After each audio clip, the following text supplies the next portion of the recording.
हमने सबसे पहले परमात्मा सेलेक्ट करना है, वो कौन सा साहब है जिसकी, कौन सा राम है जिसकी भक्ति करनी चाहिए, जिसे मोक्ष हो, वो राम चुनना है। उसको चुनने के लिए हमने सभी की जीवनी पढ़नी पड़ेगी, सभी भगवानों के जीवन चरित्रों से परिचित होना होगा, उनकी महिमा देखनी होगी। कौन कितने हॉर्स पावर की मोटर है, जैसे हमने चाहिए 10 हॉर्स पावर की मोटर, तो उन पर लिखा हुआ पढ़ना पड़ेगा कि ये 1 हॉर्स पावर की है, ये 2 की है, ये 4 की है, ये 6 की है, या ये 5 की है। तो 10 वाली सेलेक्ट करनी पड़ेगी, भाई हमने 10 हॉर्स पावर की से हमारा काम चलेगा। तो ऐसे ही ये भगवान भी हॉर्स पावर रखते हैं, इनकी भी कलाएं हैं। जैसे ब्रह्मा विष्णु महेश 16 कला के हैं, इनका पिता 1000 कला का है, और कबीर परमात्मा असंख्य कला के, उनकी कला के अंत ही नहीं है, वो पूर्ण समर्थ है। जैसे थर्मल प्लांट में, थर्मल प्लांट है उसमें तो बिजली का अंत ही नहीं, उसको तो कितना ही निकालो। तो ऐसे वो पूर्ण परमात्मा जो है वो थर्मल प्लांट है, और वो तो हमने उस पूर्ण परमात्मा से संपर्क करना है, सीधी लाइन लेनी पड़ेगी, क्योंकि हमने हैवी मोटर, हैवी फैक्ट्री लगानी है, और तब हमारा काम चलेगा। आपने गीता जी अध्याय नंबर 2 के श्लोक नंबर 46 का वर्णन पढ़ा कि बहुत बड़े जलाशय के उपरांत, प्राप्ति के उपरांत छोटे जलाशय में जैसी श्रद्धा आस्था रह जाती है, ऐसी ही पूर्ण परमात्मा के तत्व ज्ञान से परिचित होने के बाद, उसकी महिमा से परिचित होने के उपरांत आपकी अन्य भगवानों में, अन्य ज्ञानों में रह जाएगी। वो बुरे नहीं लगते। जो छोटे जलाशय का जो तालाब था, वो पहले भी तो उसी को प्रयोग कर रहे थे, जल तो है उसमें, लेकिन वो सीमित है, और उसके साथ हमें बहुत बड़ा मिल जाता है, कौन पीछे रहेगा, सबसे आगे जाके नंबर लगाएंगे, यहां रहेंगे हम तो भाई। ऐसे ही जब हमें इस कबीर परमेश्वर की महिमा और समर्थता का ज्ञान हो जाएगा, इन भगवानों को तुरंत त्याग देंगे, क्योंकि जो इनसे लाभ मिलना वो लाभ वहां भी मिलेगा, और वो स्थायी मिलेगा, कभी वो नष्ट नहीं होगा। वहां जाने के बाद उसमें उसकी शक्ति बहुत शक्ति है प्रभु में, वो कभी समाप्त नहीं होगा, वो सुख सदा बना रहेगा। और छोटे भगवानों पर, छोटे जलाशय पर रहने से वो सुख अस्थायी है, 1 वर्ष वर्षा ना हुई तो वो सूख जाएगा, और हम भी उसके आश्रित जितने प्राणी हैं वो भी मृत्यु को प्राप्त हो जाएंगे। बस इतनी सी बात है। न तो हम किसी को बुरा बताते हैं, न किसी को त्यागने को कहते हैं। आपकी आत्मा त्याग देगी जब आपको पूर्ण परमात्मा मिल जाएगा। तो क्या बताते हैं, मन तू चल रे सुख के सागर, जहां शब्द सिंधु रत्नागर। मन तू चल रे सुख के सागर, जहां शब्द सिंधु रत्नागर। सुख सागर किसे कहते हैं भाई? शंखों लहर मेहर की उपजय, भाई शंखों लहर मेहर की उपजय, कहर नहीं जा कोई।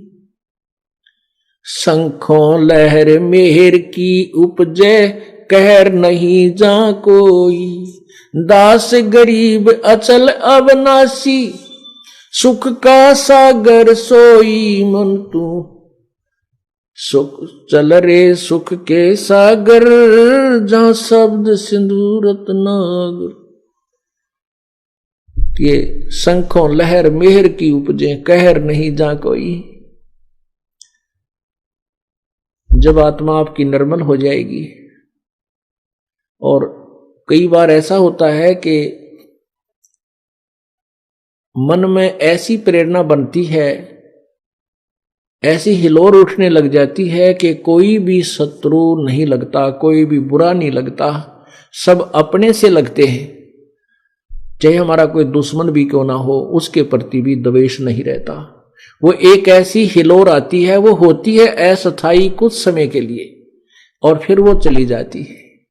उसके बाद फिर इस मन में वो उथल उठा पटक, न्यू कर दूंगा, वैसे न्यू कर दूंगा, उसने न्यू कर दूंगा, उसका ऐसा बना दूंगा।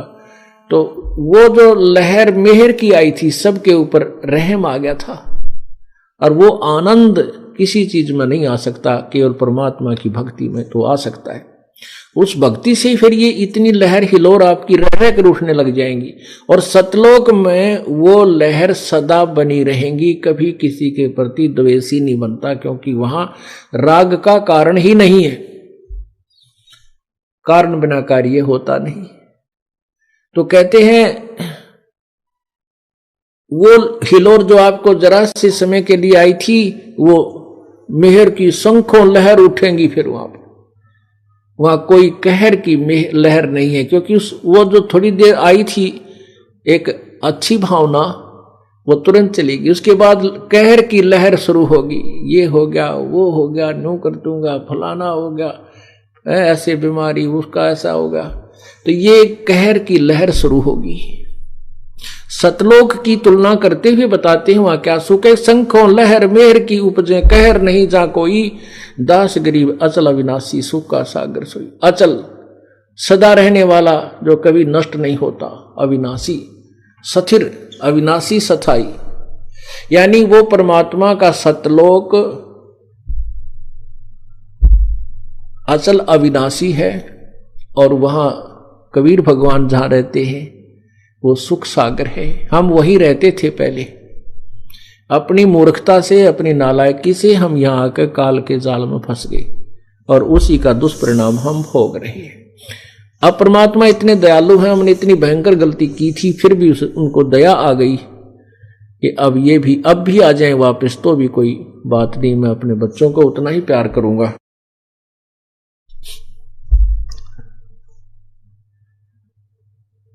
तो उस सुख सागर में चलने के लिए प्रेरणा दे रहे हैं। मन तू चल रे सुख के सागर, जहां शब्द सिंधु रत्नागर। मन तू चल रे सुख के सागर, जहां शब्द सिंधु रत्नागर। भाई कोटि जन्म तोय भर मत होगे, कुछ ना हाथ लगा रे। कोट जन्म तुन भर मत होगे, कुछ ना हाथ लगा रे। कुकर सुकर खरबया बोरे, कौआ हंस बुगारे। मन तू चल रे सुख के सागर, जहां शब्द सिंधु रत्नागर। मन तू चल रे सुख के सागर, जहां शब्द सिंधु रत्नागर। भाई कोट जन्म तू राजा की न्या, मिटी न मन की आशा। कोट जन्म तू राजा की न्या, मिटी न मन की आशा। भिक्षुक होकर दर दर घूम्या, मिला न निर्गुण रासा। मन तू सुख के चल रे सुख के सागर, जहां शब्द सिंधु रत्नागर। मन तू चल रे सुख के सागर, जहां शब्द सिंधु रत्नागर। भाई इंद्र कुबेर ईश की पदवी, ब्रह्मा वरुण धर्मराया। इंद्र कुबेर ईश की पदवी, ब्रह्मा वरुण धर्मराया। विष्णुनाथ के पुर को जाके तू फिर भी उल्टा आया। मन तू चल रे सुख के सागर, जहां शब्द सिंधु रत्नागर। मन तू चल रे सुख के सागर, जहां शब्द सिंधु रत्नागर। असंग जन्म तोय भरम, असंग जन्म तन मर्त्या होगे, जीवित क्यों न मरे रे। असंग जन्म तन मर्त्या होगे, जीवित क्यों न मरे रे। द्वादश मद महल मठ बोरे, बोर न दे धर रे। मन तू चल रे सुख के सागर, जहां शब्द सिंधु रत्नागर। मन तू चल रे सुख के सागर, जहां शब्द सिंधु रत्नागर। भाई दोजक भीष्ट सभी तय देखे, राजपाट के रसिया। दोजक भीष्ट सभी तय देखे, राजपाट के रसिया। तीन लोक से तरपत नाही, ये मन भोगी खसिया मन तू। सुख के सागर चल रे बस रे भाई और मन तू चल रे, सुख के सागर जहाँ शब्द सिंधु रत्नागर। मन तू चल रे सुख के सागर जहाँ शब्द सिंधु रत्नागर। भाई सतगुर मिले तो इच्छा मिटे, पद मिल पदे समाना। सतगुरु मिले तो इच्छा मिटे, पद मिल पदे समाना। चल हंसा उस लोक पठाऊं जो आदि अमर अस्थाना। मन तू चल रे सुख के सागर जहाँ शब्द सिंधु रत्नागर। मन तू चल रे सुख के सागर जहाँ शब्द सिंधु रत्नागर। भाई चार मुक्ति जहाँ चंपी करती, माया होरी दासी। चार मुक्ति जहाँ चंपी करती, माया होरी दासी। दास गरीब अभय पद पर सब मिले, राम अविनाशी। मन तू चल रे सुख के सागर जहाँ शब्द सिंधु रत्नागर। मन तू चल रे सुख के सागर जहाँ शब्द सिंधु रत्नागर। अब इस वाणी में क्या निर्णय दिया गरीबदास साहिब जी ने कबीर परमेश्वर द्वारा प्राप्त ज्ञान के आधार पर कि हे मन तू सतलोक को चल, सुख सागर को चल, और यहां जो तू अन्य साधना करता है, जैसे भी जिस इष्ट की आपने पूजा की, जैसे ब्रह्मा जी की, विष्णु जी की, शिव जी की, दुर्गा की या ब्रह्म की, इन साधनाओं को करके आप उन्हीं के लोक को प्राप्त हो जाते हो। ब्रह्म की साधना करने वाले ब्रह्म लोक को जाते हैं, विष्णु जी की उपासना करने वाले विष्णु जी के लोक को प्राप्त होते हैं, शिव जी के पुजारी शिव के लोक को, ब्रह्मा के पुजारी ब्रह्मा के लोक को, दुर्गा के पुजारी दुर्गा के लोक को, और ब्रह्म उपासक ब्रह्म लोक को चले जाते हैं। अब गीता जी अध्याय नंबर 7 के श्लोक 12 से लेकर 15 में तीनों गुणों के पुजारियों की पूजा को व्यर्थ बताया है। रजगुण ब्रह्मा, सतगुण विष्णु, तमगुण शिव जी।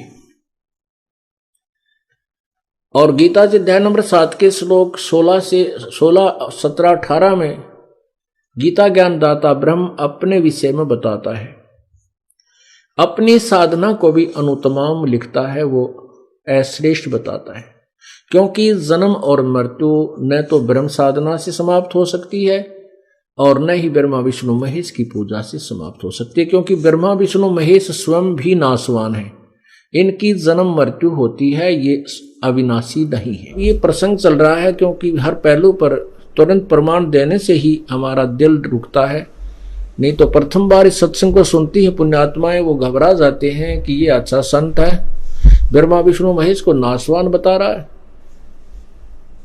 तो वो उसको लगेगा ये दंत कथा सुना रहा है और ब्रह्मा विष्णु महेश का ये कोई आलोचक है।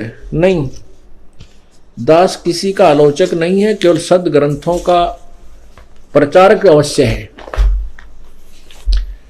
अब आपको दिखाते हैं अपने ही देवी पुराण, अपने ही सदग्रंथ। इन 18 पुराणों को पवित्र हिंदू समाज शिरोधार्य मानता है। कुछ एक सिरपरे हैं, वो तो कहते हैं हम किसी इस ग्रंथ को मानते नहीं, वो तो उनसे तो हमारा कोई लेना देना ही नहीं, वो कुछ भी कहते रहो, क्योंकि वो तो परमात्मा चाहने वाले व्यक्ति नहीं है।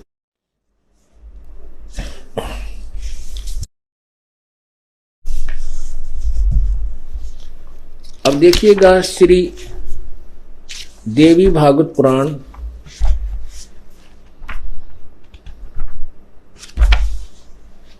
थोड़ा सा दिखाऊंगा इसमें, जिसमें भगवान विष्णु स्वयं स्वीकार करते हैं कि हमारा तो जन्म मृत्यु होता है। फिर आगे चलेंगे क्योंकि प्रसंग दूसरा है। ये देखिएगा श्रीमद् देवी भागवत, ये श्री देवी पुराण। और ये कहाँ से प्रकाशित है?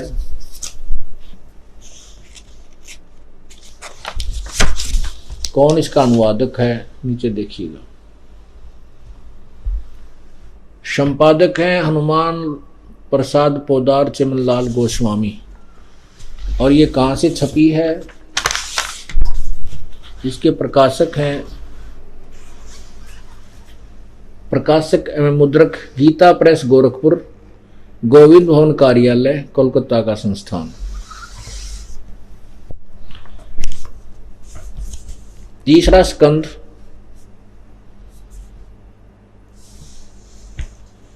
अध्याय नंबर ये 4 और 5 चल रहा है।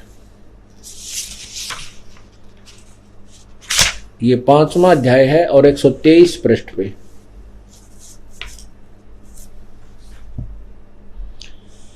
यहां पर देखिएगा, विष्णु जी दुर्गा की महिमा बताते हैं और अपने सतिथि कहते हैं। ये 122 से पढ़िएगा, पहले 122 से शुरू करते हैं, आज थोड़ा लंबा बता देते हैं। विष्णु जी कह रहा है कि माता मैं जान गया, संपूर्ण संसार तुम्हारे भीतर विराजमान है। यह जगत सृष्टि और संहार तुमसे ही होते हैं।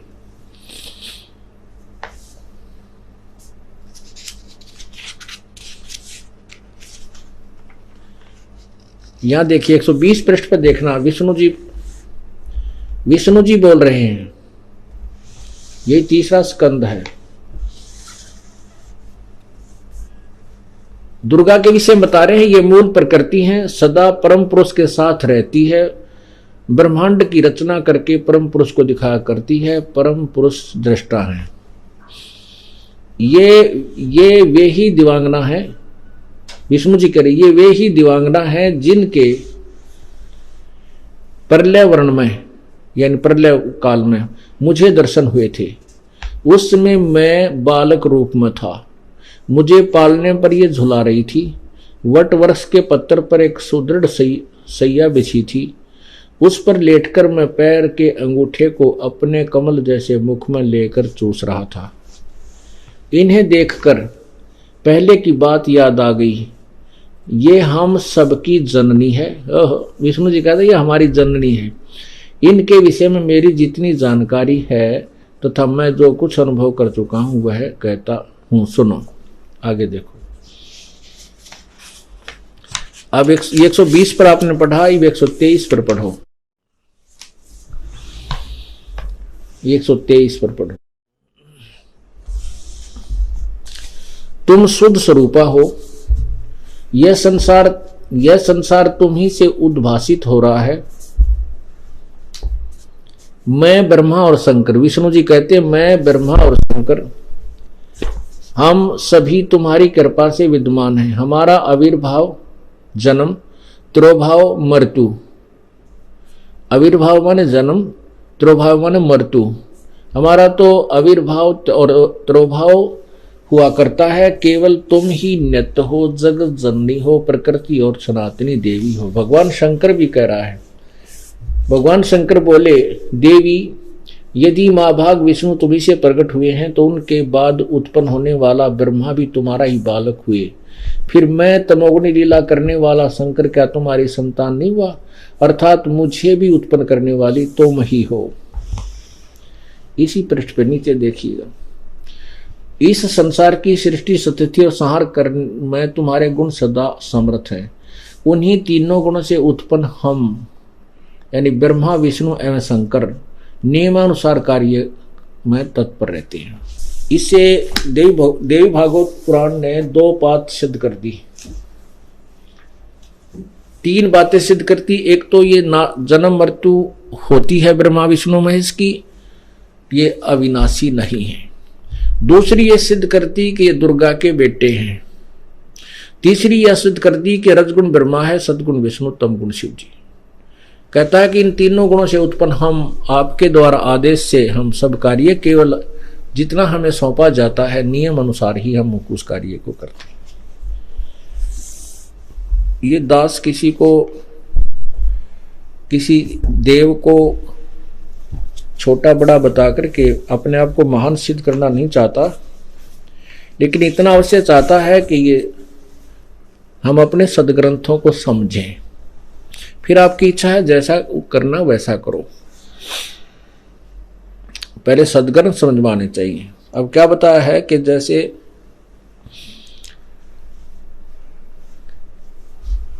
ब्रह्मा विष्णु महेश भी नासवान,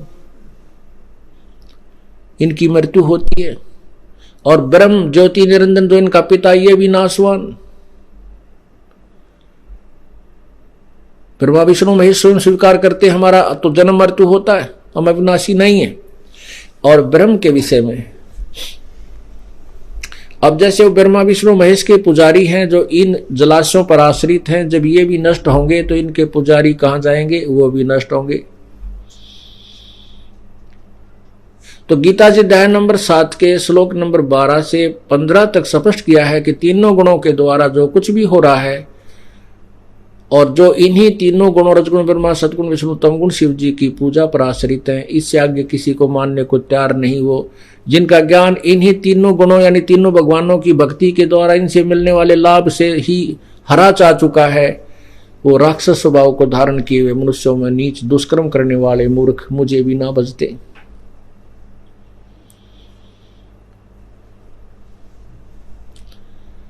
अब पुण्यात्माओं, ये एक तत्व ज्ञान है, और इसको हम केवल सिंपल लैंग्वेज में या एक कथा कहानी तौर पर नहीं सुना सकते, क्योंकि उसका विश्वास किसी को हो ही नहीं सकता, क्योंकि ये वो अनमोल कहानी है जो आज तक हमने कभी सुनी नहीं थी।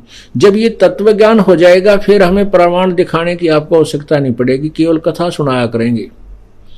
आपके हृदय में इस सच्चाई को सच्चाई सिद्ध करने के लिए रह रहकर प्रमाण दिखाने पड़ेंगे। जब ये पुराना रंग आपके चढ़ा हुआ पेंट, जो युगों युगों का हमने जो गलत शास्त्र पढ़े हुए हैं, गलत शास्त्रों का ज्ञान ग्रहण किया हुआ, शास्त्रों के विरुद्ध जो ज्ञान ग्रहण किया, वो उतरेगा। अब फिर देखिए पवित्र गीता जी। अब इन सदग्रंथों, ये हमारे जो पवित्र सदग्रंथ हैं, गीता जी, वेद, कबीर परमेश्वर की वाणी या गुरु ग्रंथ साहिब, बाइबल और कुरान आदि जो सदग्रंथ हैं, ये आदरणीय हैं। इनके पठन पाठन से हम जो पढ़ते हैं इससे लाभ तो होता है, लेकिन एक ज्ञान यज्ञ का होता है।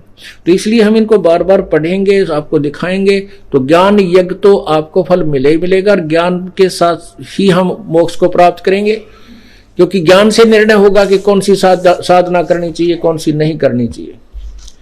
इसलिए इस पवित्र गीता जी को आप फिर पढ़िए।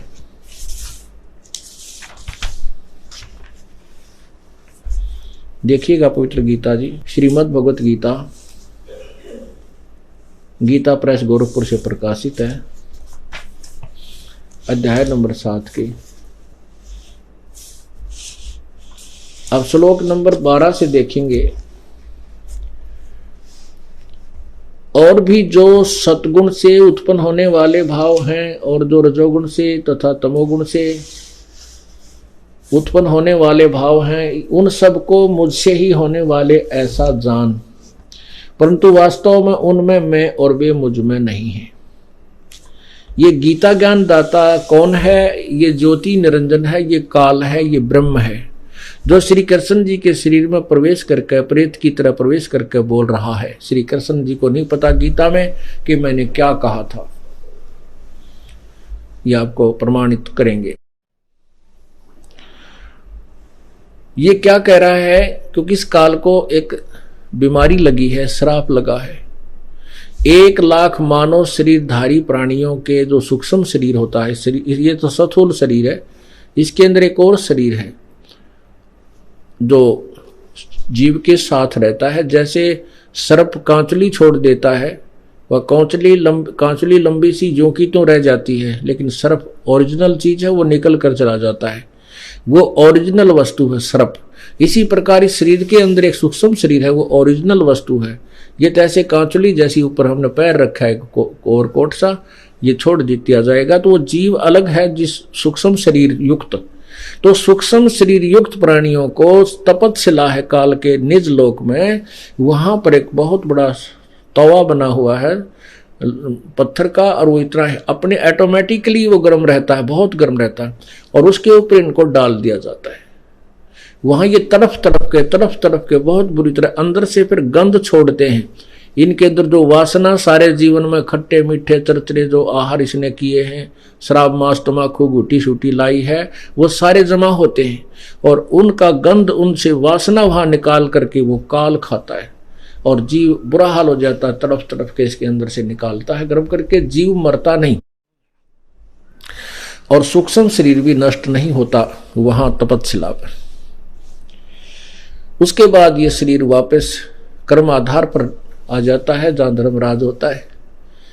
फिर इसको ऑटोमेटिकली आगे तार मिलता है, तू गधा बन, तू गधी बन, तू सुअर बन, कुत्ता बन, राजा बन, जो जिसका पुजारी है तो देव बन, देव तो विष्णु लोक में जा तो विष्णु का पुजारी है, शंकर का पुजारी था तो शंकर लोक में जा। लेकिन तपतशिला की ब्रह्माटी सबकी होती है, केवल कबीर परमात्मा के जो सत्य साधक हैं वो तपतशिला पर नहीं जाते, उनका काल अकाउंट नहीं लेता।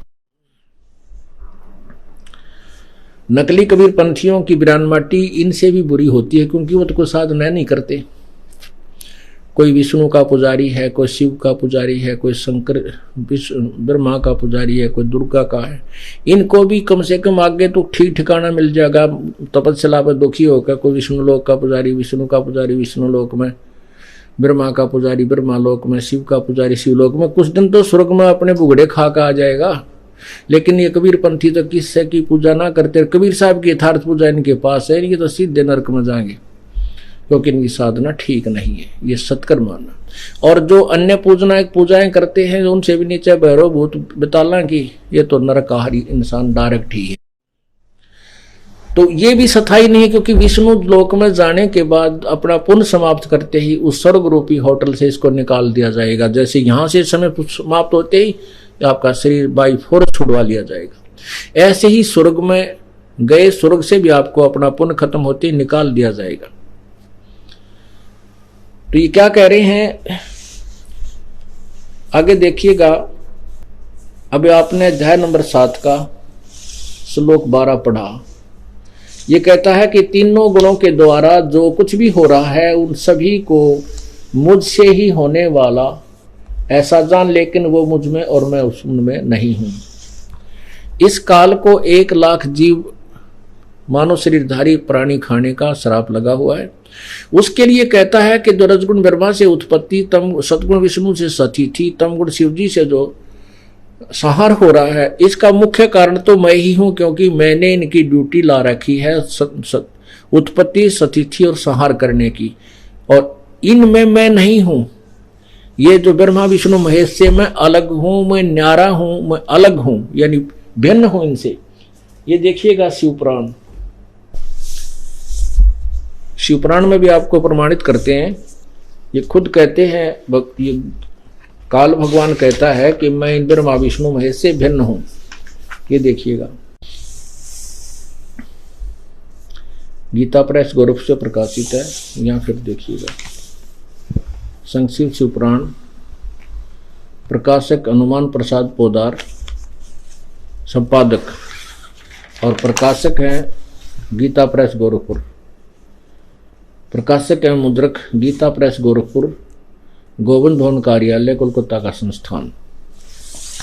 इसमें देखिएगा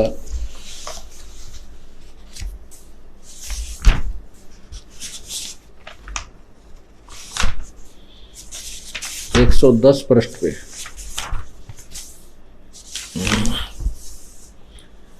यह है रुद्र संहिता, और अध्याय नंबर 9 यहां समाप्त होता है। इसके एंड में लिखा है, इस प्रकार ब्रह्मा विष्णु रुद्र इन 3 देवताओं में गुण हैं, 3 देवताओं में, परंतु शिव गुणातीत माने गए। ये शिव कौन है? ये काल है। ये शिव रूप धारण कर लेता है, ये ब्रह्मा का रूप धारण कर लेता है, शिव विष्णु का भी रूप धारण कर लेता है। इसलिए शिव पुराण में इसको शिव लिख दिया, विष्णु पुराण में इसको विष्णु लिख दिया, ब्रह्मा पुराण में इसको ब्रह्मा लिख दिया, और साथ में ब्रह्मा विष्णु और ये रुद्र अलग भी हैं, तीनों न्यारे। तो ये कहता है ये परंतु शिव गुणातीत माने गए, इनसे अलग है, इनसे न्यारे माने गए हैं। 4 सिद्ध हो गए, ब्रह्मा विष्णु महेश, और ये कहता मैं इनके अंदर नहीं हूं, ब्रह्मा विष्णु महेश से मैं भिन्न हूं, वो भी सिद्ध हो गया। तो ये कहता है कि मैं इनमें नहीं हूं और ये मुझ में नहीं है, ये जो कुछ हो रहा है ये इसका मुख्य कारण मैं ही हूं, क्योंकि मेरे कारण ही ये तीनों यहां स्थिति संहार और जो है उत्पत्ति कर रही है। आगे फिर क्या बताता है कि ये 3 प्रकार की ब्रह्मा विष्णु महेश ने जो यहां से आपको उलझा रखा है, ये बड़ी खतरनाक है। त्रिगुणमयी मेरी माया बड़ी खतरनाक है, दुस्तर है। ये देखिएगा अध्याय नंबर 7 का श्लोक 13।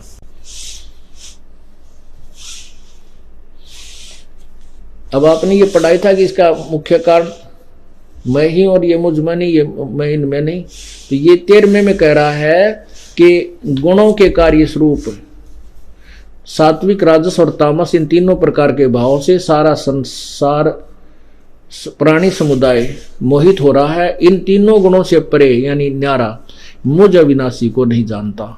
आगे चलो 14 में कहा है, क्योंकि यह अलौकिक अर्थात अति अद्भुत त्रिगुणमयी मेरी माया, क्योंकि यह अलौकिक अर्थात अति अद्भुत त्रिगुणमयी मेरी माया बड़ी दुस्तर है। रजगुण ब्रह्मा, सदगुण विष्णु, तमगुण शिव जी, माया त्रिगुणमयी मेरी माया बड़ी खतरनाक है। जो पुरुष, जो साधक मुझको ही निरंतर भजते हैं, वे इस माया से ऊपर उठ जाते हैं, उल्लंघन कर जाते हैं। अब 15 में क्या लिखा है, माया के द्वारा ब्रह्मा विष्णु महेश से मिलने वाले लाभ पर उसी पर आश्रित हैं, उनसे आगे किसी की बात सुनने को तैयार नहीं। उन लोगों का जिनका ज्ञान हरा जा चुका है। तीनों ब्रह्मा विष्णु महेश के पुजारियों के विषय में कहा है कि उस माया, ब्रह्मा विष्णु महेश रूपी माया के द्वारा जिनका ज्ञान हरा जा चुका है, अर्थात जो ब्रह्मा विष्णु महेश के ही पुजारी हैं।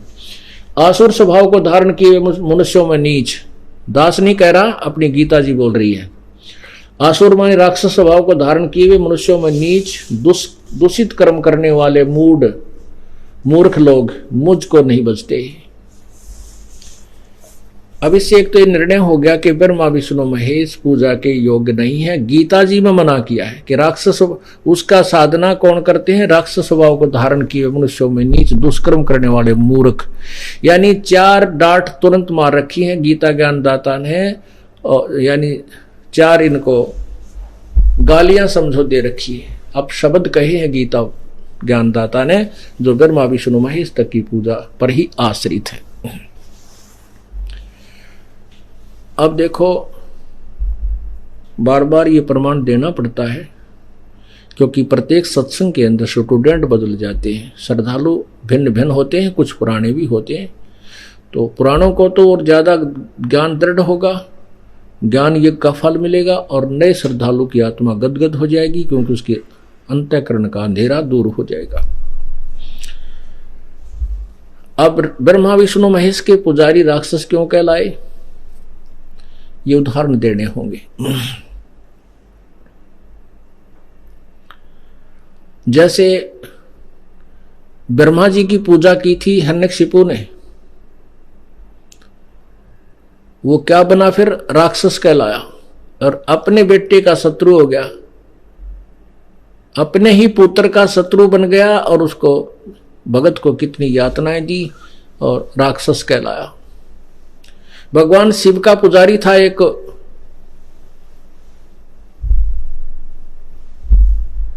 भस्मागिरी, और शिव जी के द्वार के सामने, उनके गेट के सामने ऊपर को पैर करके नीचे को सिरासन पर 12 वर्ष तक तप किया। पार्वती ने प्रार्थना की भगवान शिव जी से कि हे भगवान, आप तो सर्वशक्तिमान हैं, आप जो चाहो सो दे सकते हो, ये आपका श्रद्धालु क्या मांगता है, इसको दे दो, ये चला जाए यहाँ से। तो भगवान शिव ने कहा, मांग भाई, क्या मांगता भस्मागिरी, मैं तेरे से अति प्रसन्न हूँ। भस्मागिरी कहने लगा कि भगवान वचनबद्ध हो जाओ तब मैं कुछ मांगू। भगवान शंकर ने अपना पीछा छुटवाना था कि बारने आगे रोज निकलते दिखे, धरना दे रखा है इसने। कहने लगा, अच्छा भाई तथा मैं क्या मांगता है, मैं वचनबद्ध होता हूँ। उसी समय खड़ा होकर के कहा कि मुझे अपना भस्म कड़ा दे दो।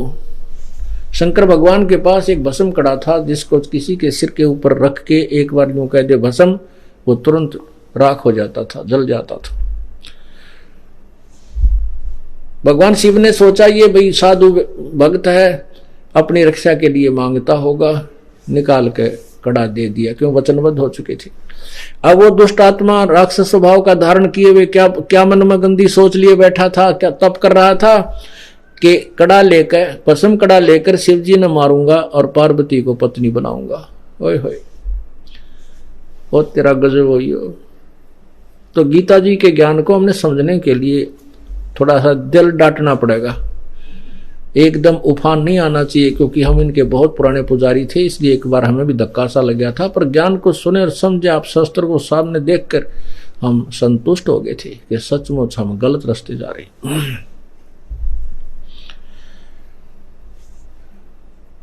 अब भगवान शिव जी भाग लिया अपनी मृत्यु के डर से।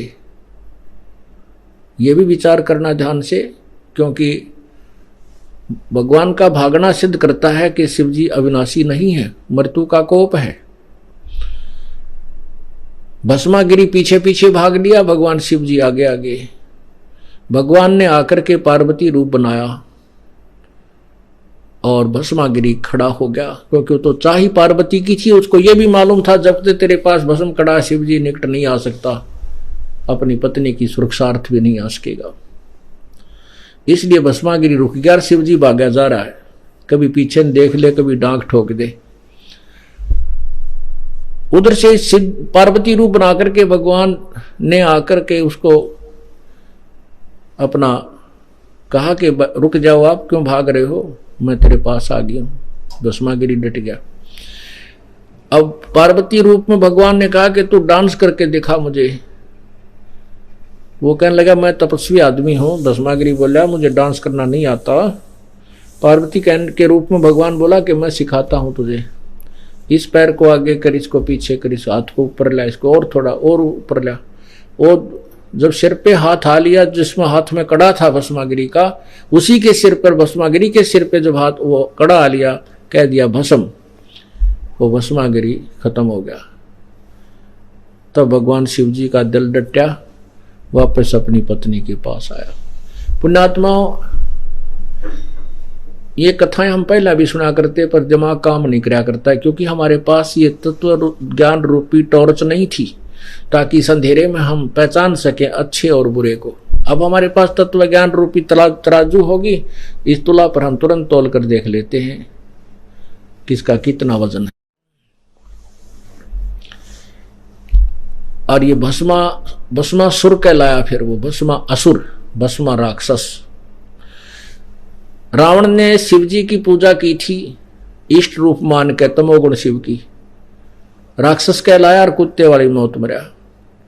पुण्यात्माओं, दास नहीं कह रहा, ये अपनी पवित्र गीता जी में लिखे हुए ज्ञान को विस्तृत कर रहा हूं, उसको आपके सामने विस्तृत तरीके से पेश कर रहा हूं विद प्रूफ। आगे वैष्णो पुजारी जो है, विष्णु जी के पुजारियों को वैष्णव बोलते हैं। वैष्णव जो सतोगुण विष्णु के पुजारी, वैष्णु साधु।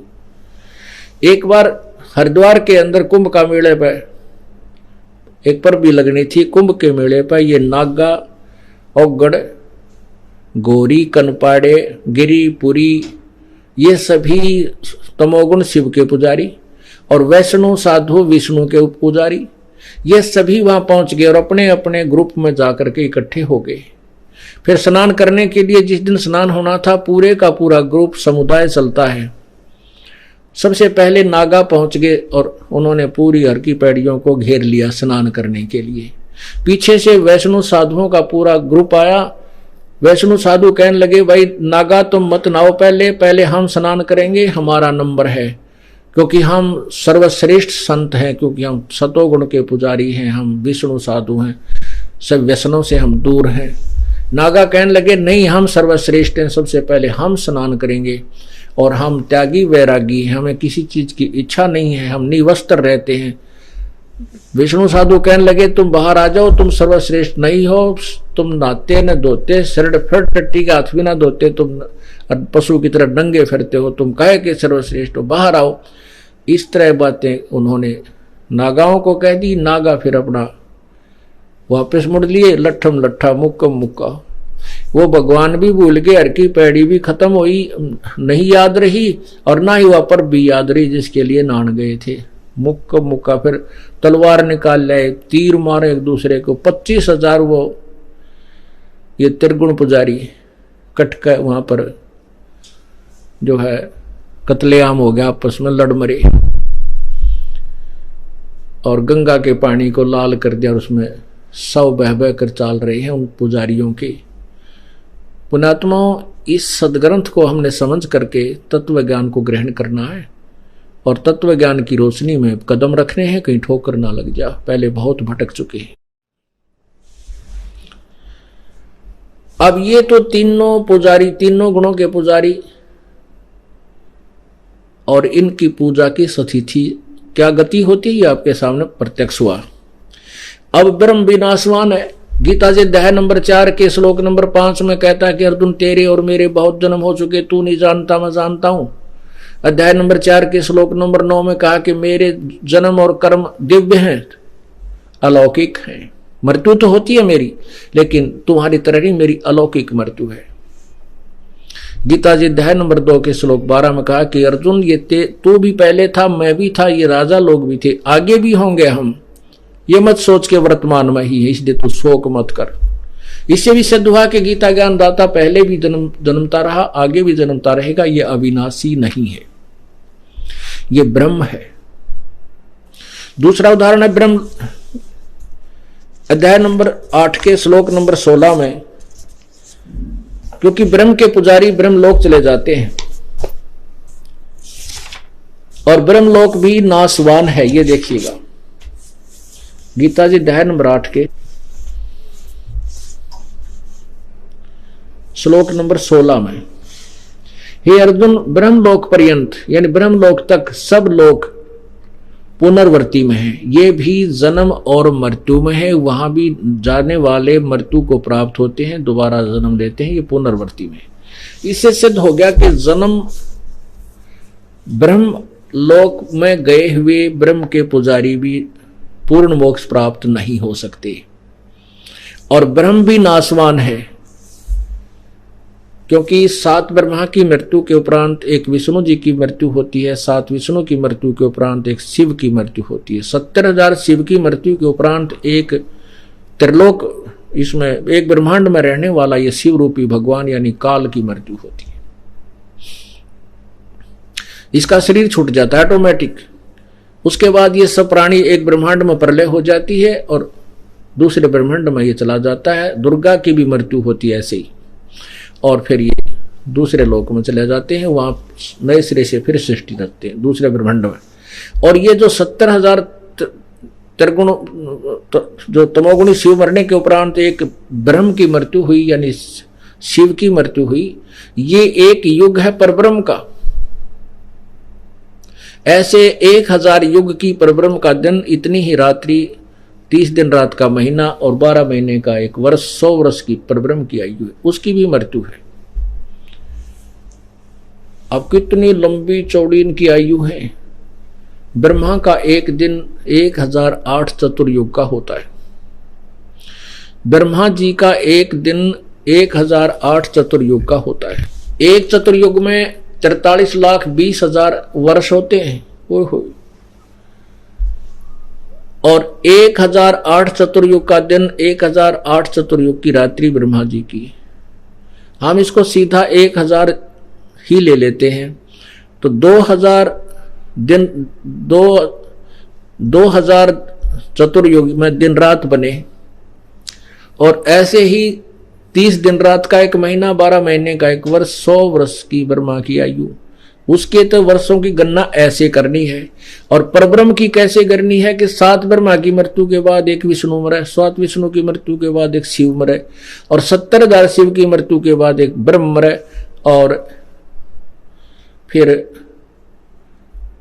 1000 बार ये ब्रह्म मर जाता है, तब एक महाप्रलय होती है 21 ब्रह्मांडों की। तो वो एक दिन समाप्त हो गया, एक दिन समाप्त हो गया परब्रह्म का। तो परब्रह्म का एक युग हो गया 70,000 त्रिलोकीय शिव और एक बार ब्रह्म की मृत्यु, उसका एक युग है। ओए होए, इतना लंबी उम्र है पर ब्रह्म की, और फिर भी मृत्यु होगी। तो परमात्मा कहते हैं एती उम्र बुलंद मरेगा अंतरे, क्योंकि वो सतगुर लगे ना कान न बैठे संतरे। इतनी लंबी उम्र भी तू प्राप्त कर लेगा तो भी तेरी मृत्यु होगी। क्यों होगी? क्योंकि जो गीता जी के अध्याय नंबर 4 के श्लोक 34 में कहा है कि उन तत्वदर्शी संतों की खोज कर उस परम पिता को पाने के लिए, वो नहीं मिले तुझे, वो तत्वदर्शी संत ना मिलने से तू यहां जन्मता भी रहा, मृत्यु को भी प्राप्त होता रहा, इतनी बड़ी बड़ी पदवी भी प्राप्त की तूने। अब जो प्रसंग चल रहा था, जो शब्द आपको श्लोक जो वाणी सिद्धदास करना चाहता था, उसकी भूमिका बनाई है ये। अब क्या बताते हैं? केवल एक कबीर परमात्मा अविनाशी है और वहां गए हुए सभी हंस अविनाशी हैं। वहां रहने वाले और यहां से गए हुए जो वहां पहुंच चुके हैं वो कभी मृत्यु को प्राप्त नहीं होंगे। उसके बारे में बताया है कि मन तू चल रे सुख के सागर, जहां शब्द सिंदूरत नागर, कोटि जन्म तन भ्रमत हो गए कुछ ना हाथ लग्या रे, कुकर सुकर खरबा बोरे कौआ हंस बगारे। कोटि जन्म तू राजा की ना मिटी न मन की आशा, और भिक्षुकों का दर दर घूम लिया तुझे ये मिला ना निर्गुण रासा। क्या बताते हैं कि तू ऐसा भी साधक रहा है, कोटि करोड़ों जन्म तू राजा रहा और फिर भी मन की वृत्ति तेरी भरी नहीं, यानी तू फिर भी संतुष्ट नहीं हो पाया। पुण्यात्माओं, यहां ऐसी दुर्गति है कि जैसे सतयुग में राजा अम्बरीश थे, त्रेता में वही आत्मा राजा जनक हुई, उसके नौकर हाथी घोड़े बड़े ठाठ बाट थे, और वही आत्मा अपने पुण्यों को अक्षीण करके फिर गुरु नानक देव बने। एक नवाब के घर पे, एक नवाब के मोदी खाने में नौकरी प्राप्त की। कहां तो उनके खुद नौकर थे जो वो राजा जनक रूप में, राजा अम्बरीश रूप में थे, और फिर स्वयं नौकर लगे अपने पुण्यों को अक्षीण करके स्वर्ग में और वापस आ गए।